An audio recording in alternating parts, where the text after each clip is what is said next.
Hello guys, today I'm going to tell you about that Lorenzo Protocol token is good or not. Now before we start the video, let's hear my legal disclaimer. This video is only for educational purpose. Do your own research for the investing. Firstly, you have to open this token on CoinMarketCap and copy this address. After that, you have to open GoPlusLab.io website and paste here token address. And you have to select this token native blockchain and click on check button.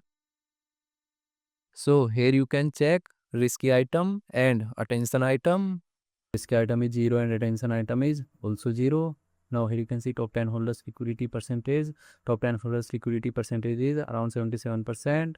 Token holders is around 58,000 and total supply is 1.21 billion Lorenzo Protocol token. After that, you have to open this token on CoinMarketCap and click on market section. Now here you can check this token is listed on popular centralized exchanges like Binance, KuCoin and other exchanges.